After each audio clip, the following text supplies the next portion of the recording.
welcome to Off-Road Outlaws, guys. So, here we have our drift truck. So I've got 3 videos of Universal Truck Simulator firing up, and I've got 2 hill climb racing, 2 YouTube shorts of my insane fuel tracks, one by my dad and the other 2 by me.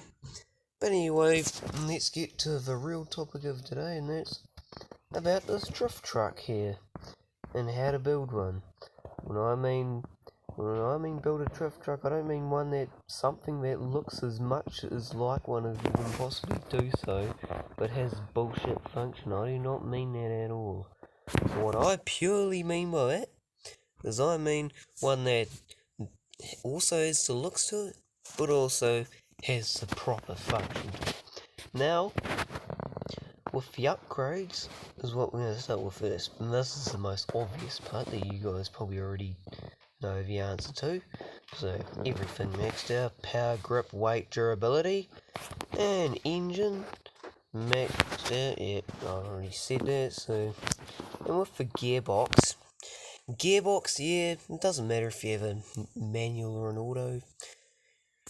It's just that with a manual, you just have to be quicker on the gears. You just have to have gears to have to worry about, which is fine. It doesn't matter if it's a petrol or a diesel, petrol, whatever, it doesn't matter. NOS preferably have that. Lower or turbo, doesn't matter what one out of those 2 you have. That's optional. Tracks you definitely don't want because they're too grippy and they just look weird and ugly, as you guys probably know. So I don't think I have to cover the ass of that one too much. Handbrake, yep, having a handbrake definitely would help. So yeah, that's all I really have to say for that. So now, the tuning. Tuning is the biggest yet the most important one. I-beam heavy duty. Why? Because it's a good street front suspension. It is. It's just a good suspension setup, you know. I mean, yeah, it's quite appropriate for the drifting side of it all. And I have just a standard axle in it. Why? Because if I was to have any other axle in it, the tyres would stick out from the wheel arch, and if you've got a street machine, well, it's kind of the last thing you want, unless you're trying to make the stupidest one possible. But in this video, that's not what we are looking for. So that's your suspension. It is highly recommended that you have a perfect dyno tune just to really get the absolute most out of your drift car / ute, whatever. Yeah, you can turn just about any vehicle from the truck category. I wouldn't say all, because some of them you can't, but the vast, probably about 90 or 95 roughly % of them you probably could. So, yeah. And let's go to gear tuning. Gear tuning is the most important. You want really low gearing so that the motor can spin those tyres properly. If the gearing's too tall, then the motor won't be able to spin the tyres in order for it to start going all over the place, drifting in that. And then, so first gear, as you can see, is 4.0. Second, 2.1 is how I have it. Third gear, 1.4. Fourth gear, 0.8. And fourth and fifth, I know you're probably thinking, oh my god, what the hell are you doing, mate? They are so close together, what the hell? But yeah, I can't really help that, really. That doesn't matter. I wouldn't worry about that, guys. I wouldn't worry about the spacing. I know third and fourth are a little bit close, but not too bad. So, anyway, guys. So, we go to suspension, axle width for the I-beam. Seeing we've got I-beam in, we have it at 0.03, we do. And then for the dampening, we have it at 4564. I'm not... the dampening, as far as the dampening goes, that one's kind of hard to explain as to why it is like that, but yeah, it is what it is, so yeah, have whatever shocks you want of your choice. Shocks don't really matter. Shock size, yeah, that's kind of optional too, that doesn't really matter. Front, this is for the front, of course, this is for the front axle, as you can probably see. Stiffness is 22,450. It's quite a good stiffness, it's not too stiff, but it's not too soft either.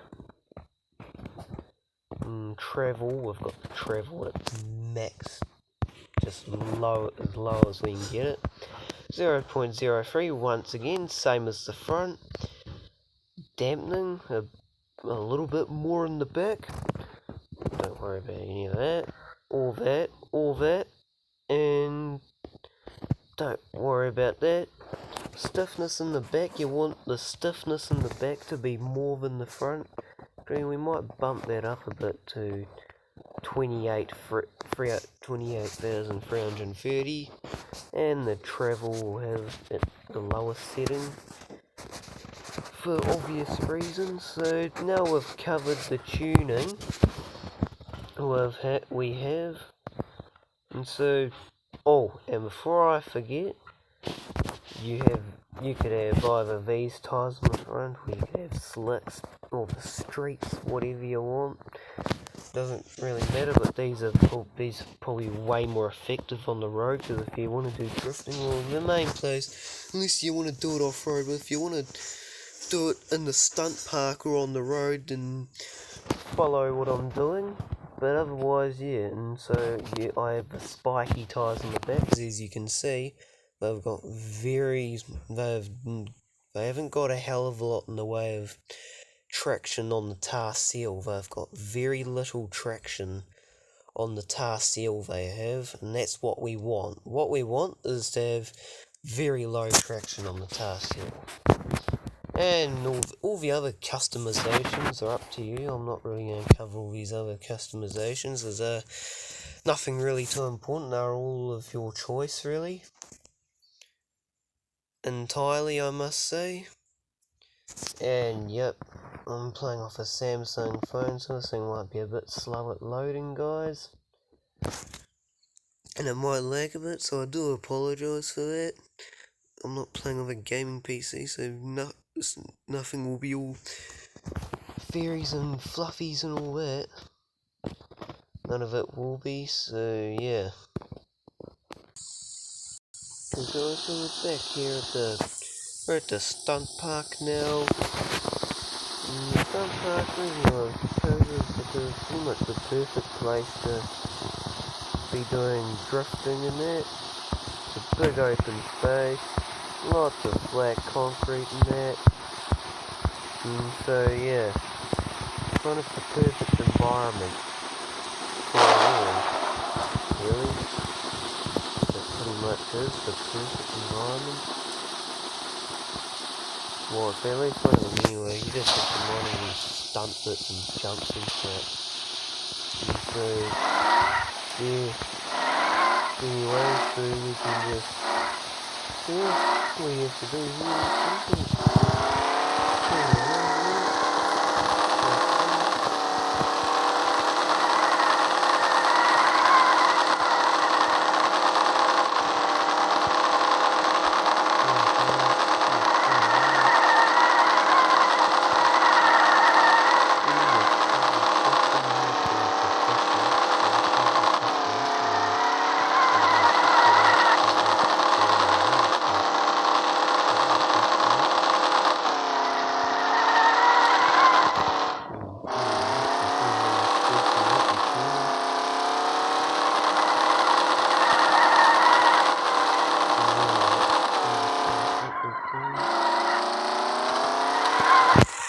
I kind of use this as my burnout practice bit.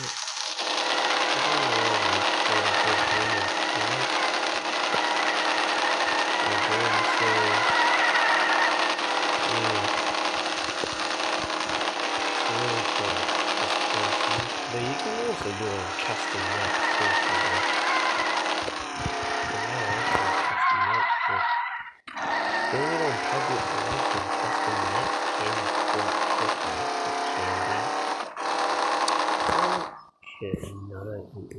go hit and jump and get a bit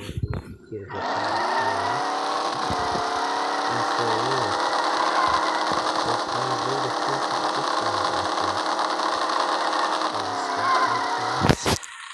slowly.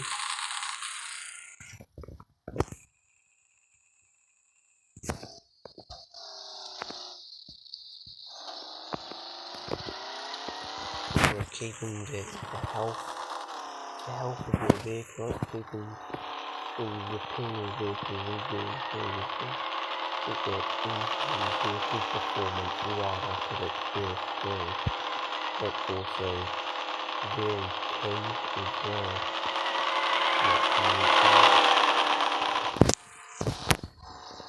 Send it on the NOS. Oh, I can't see shit. Yep, there we go.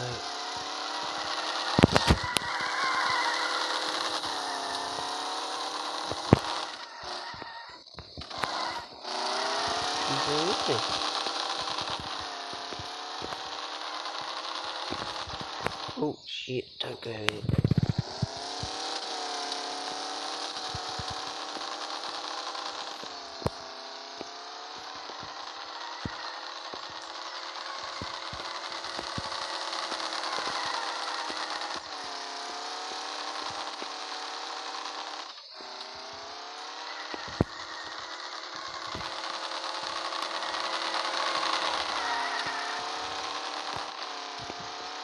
And hey, you can drift pretty much any vehicle you wish, whether it be a Joey, you can drift a Joey. I've got a Joey drifter myself right here.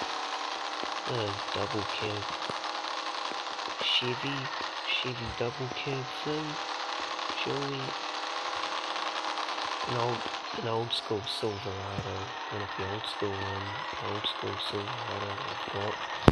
Yeah, it's an epic drifter, bro. It's epic. I love it.